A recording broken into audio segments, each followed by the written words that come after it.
Sir. Listen to AM 560 The Answer online at 560theanswer.com, on the AM 560 mobile app, on your Alexa-powered smart speaker, and on TuneIn, iHeart, and on Odyssey. If you're looking for the latest news, insight into what it means, and the sharpest opinion, there's only one station in Chicago where you can turn, and it's this one. We're AM 560 The Answer. Top of the morning, Dan and Amy. Famed billionaire investor Carl Icahn on CNBC the other day, responding to the question of where is this market going? Are we in for a 20 to 40% correction, as some Wall Street analysts have predicted? Are we going to continue to float along, buoyed by all of the funny money? What do you think, Carl? As far as I'm concerned, the market one day, and I believe one day in the long run, and I don't know how long it is, and I think you have to be a fool to try to tell you how long it is in this kind of a market.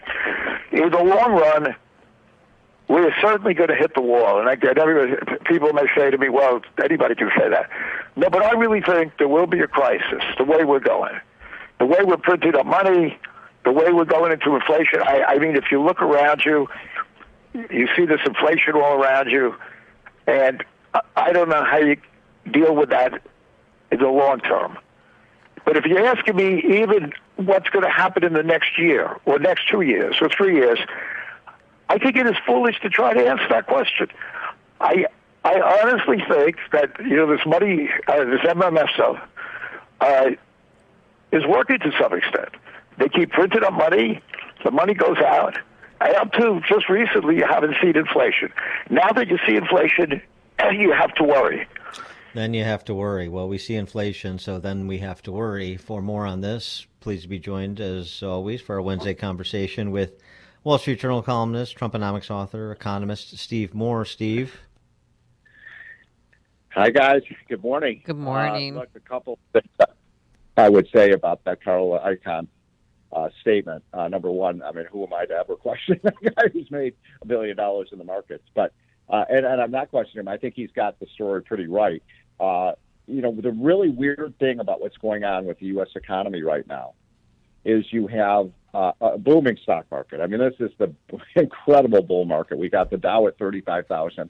Don't forget, 40 years ago it was at 1,000. So we've seen a 35-fold increase in the value of stocks. And it just keeps going up and up and up. Now, at the same time, the financial markets are doing better than ever.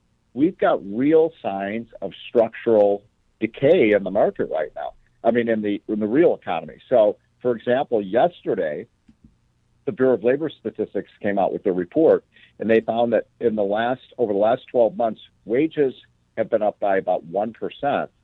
In terms of median income for families, but inflation's up by 5%. So that means that the average family has actually lost money over the last year because inflation is outpacing their paychecks. Then the other report that came out yesterday that didn't get much attention, but it should, is there's something called the GDP Now report, which is the latest forecast on what the GDP will be. Now, the third quarter ended on October 1st, so we're now into the fourth quarter, but we're getting a good measure of what GDP was for the third quarter, and the latest estimate is I think we came in at 0.3 or 0.4%. That's pathetic. It's unbelievable. All the economists were predicting 6%. We have been growing at 6% for the last year, and all of a sudden, growth has plummeted. It's a precarious economy right now, and I've got to say the worst thing we could do, because I do think inflation is going to get worse. I think we're going to see $5 gallon gasoline. I think we're going to see food prices over the next month or so rise by about another 5 to 10%. That is going to be really, really harmful to average Americans who live paycheck to paycheck. So the worst thing to do is pass another $4 trillion debt bill that's only going to make inflation worse because we're going to create all this money to pay for it. Well, I just, I go to the grocery store every week, you guys, multiple times, so you guys don't have to. And my staples normally cost me $300. Last week, I almost had a panic attack. The bill was $447, and I still didn't even have all my staples because some shelves are empty. And there was other people in the Jewels, and we're all going, oh, my God, what is going on?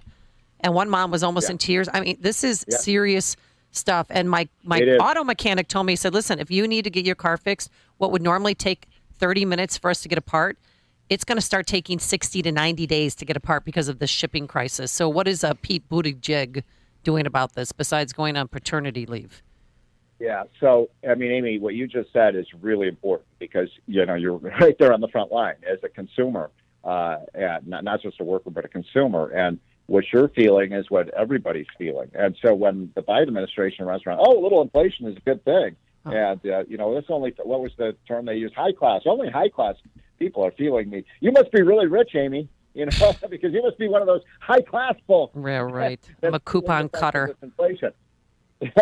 So, but you raised a good point about Pete Buttigieg. Look, I think the guy seems like a nice guy. I've never met him. He is, let's face it, I mean, the guy's utterly unqualified to be the transportation secretary. He doesn't know anything about planes, trains, or automobiles. And so he is in charge of $1 trillion sector of the economy that is in crisis. We can't get the cargo off the cargo ships. We can't get the trucks to deliver the cargo once it's hauled off the cargo ships onto the trucks. There's nobody to drive the trucks. You take it to the warehouses. There's nobody working at the warehouse. There's a shortage of workers. I believe that you're going to see shortages. You're going to see empty shelves pretty soon. And I hope I'm wrong about that because that's like the Soviet Union, right? But Pete Buttigieg is not solving the problem. Well, of course, and the focus on his paternity leave. Who cares? I mean, he's irrelevant. He's not going to solve the problem if he's there 18 hours a day because he's a symbolic secretary. I agree, but it does say something. And look, I'm not going to judge the man, but who goes on a job, a really important job, that has oversight of as I said, $1 trillion industry in the United States. And after 6 months goes on a 2-month paternity leave. I mean, come on, really? In the middle of a crisis? I just think it's irresponsible. And it is symptomatic of this administration that the big problem is there is nobody. You tell me, Dan Rainey, who in this White House or who in this cabinet knows anything about business, about meeting a payroll, how to deal with just-in-time inventory? They don't know anything. They're just a bunch of left-wing ideologues, college professors, politicians. And, if I were Joe Biden, I would bring in somebody like a Fred Smith at FedEx to say, help us, because we don't know what we're doing. We're incompetent. It's not, and again, I'm not challenging their ideology, which I disagree with. I'm challenging their basic competence to solve a problem like this that was created by government. Well, the trucking industry needs 80,000 drivers. Let's start there, because keeping the shipping canals and the ports open 24/7, that doesn't mean diddly squat if there's no one there, as you mentioned, to take the cargo out. They're hiring high school kids right now. Are they really? Yeah. 80,000. And look, I actually think 80,000 is a low estimate for how many trucking jobs there are. You're right. You can get a starting job in trucking with benefits that pays you $80,000 out of high school. And you're right, Dan. They're going after the young folks just right out of high school now to get people to drive. And look, that's a hard job. I'm not belittling our truckers. They are vital to our economy. And so, but then the question is why? Why is it that people, after this terrible pandemic, people aren't going back on the job? And I'm going to go back to what I've said on the show for the last year and a half.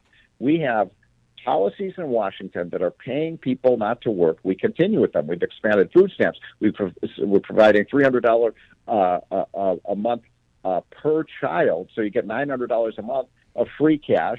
You get free health care. You get free rental assistance. You don't have to pay your student loans, all of this stuff. And I want to refer you guys to a piece that my buddy Casey Mulligan at the University of Chicago had in the Wall Street Journal yesterday. He estimates that we will have 8 million fewer working Americans over the next decade if we pass this crazy. It all goes back to this crazy bill they're trying to pass. It is so destructive to the American economy. It's all income redistribution. It's not about growth. It's not about helping our companies. And it's not about making America competitive. It's just taking money from rich people and giving it to poor people. That is not, and when you say that, what I'm really saying is the people who are the business creators, the people and employers, we're going to take money from them. And we're going to give free cash to other people. That is not an economic growth strategy. And so one of the provisions that is particularly noxious, the $600 threshold to have your very own IRS agent monitoring your daily transactions, that has now been kicked up to $10,000 as the threshold. It's still noxious. Wait, Dan. Hold on. Yeah. I want to because this is you've misstated it, as a lot of people have, because people don't, they're not being clear about what the Biden administration is doing. What they're saying is, I was reading their new legal language. What they're saying is, if you have a bank account with more than $10,000, we have the authority to monitor your transactions. So I would say that's got to be at least half of Americans have a bank account with $10,000 of transactions every year. So It's not a transaction of $10,000. It's, do you have that amount of money? So you're right. You put it very well. This is why they want to hire 75,000 new IRS agents, so they can snoop into every single transaction that you make. That's a rental payment. That's a payment that you make for some construction on your house. I mean, this is not a small amount of money. And by the way, there's got to be, wouldn't you say, Dan? There's got to be in this U.S. economy trillions of transactions of over $600. Yes, right. But and it's not a balance issue. I mean, if you want to get into the weeds on this, I don't really think it matters, because I still think it's a non-starter. But this is the Wall Street Journal reporting, an annual report would be generated when a bank account's inflows include more than $10,000, not tied to wages or other exempted benefits. Right. Oh my gosh. Yeah. That's an overreach. Here's the thing. Give us the larger picture, though, on where Kill the Bill stands. Kill the Bill. So, as you know, I'm running this coalition with Tupelo and a few others, Save the Country, Kill the Bill.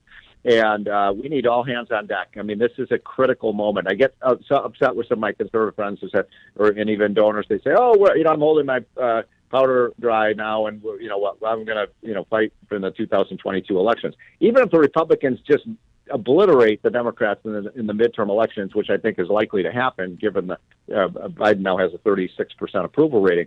Even if that happens, it's going to be too late. Once you enact these things, like paid parental leave, like health care for everybody, like free kindergarten, we're never going to get rid of it. Never. Or at least you and I and Dan and Amy, we're going to spend the rest of our professional lives trying to get rid of this stuff. So this is the moment. I think this is going to go up till Christmas Day, virtually. The three of us are going to be talking on Christmas Eve probably about this crazy bill. I think that we've got a great chance of defeating it. Kristen Sinema is the real hero. She's saying she doesn't want the tax increases. She thinks the price tag's too big, and the left keeps berating her, which is good. I mean, my feeling is, look, if the Democrats don't want her, Republicans will take her. So I think this is very much in play. I think it's in jeopardy, and I think the more Americans realize how horrific this bill is and how much damage it will do to our free enterprise system, I think people rise up in revolt. The Democrats think, all we have to do is offer free things to people, and they're going to love it. And we are Americans. Americans love free things. But, it was Milton Friedman who taught us there ain't no such thing as a free lunch or free parental leave or free child care or daycare or, elimination of student loan debt, all of this stuff. And incidentally, if they're going to go after rich people, I've got an idea. I'm very anti-tax, Dan and Amy, but why don't we tax the hundreds and hundreds of billions of dollars of university endowments that have never been taxed before, even when the people, gave the money to the universities. There's a big pot of cash that the federal government can tax, and I'd be in favor of that. All right. He is Steve Moore, Wall Street Journal columnist, Trumponomics author, economist. Steve, thanks as always. Okay, guys. Have a great week. Take care. Thanks, you too. And he joined us on our turnkey .pro answer line. Before you see it on TV, share it on Facebook, or read about it in the paper. Hear it here first. This is Chicago's Morning Answer on AM 560. The Answer. Everybody knows I love a good joke. So here we go. Knock, knock. Who's there? Not you. If you don't use United Faith Mortgage to get a pre-approval letter. All right. Seriously, though, in this competitive real estate market, you need to have a pre-approval letter to get your dream home. And the real estate market has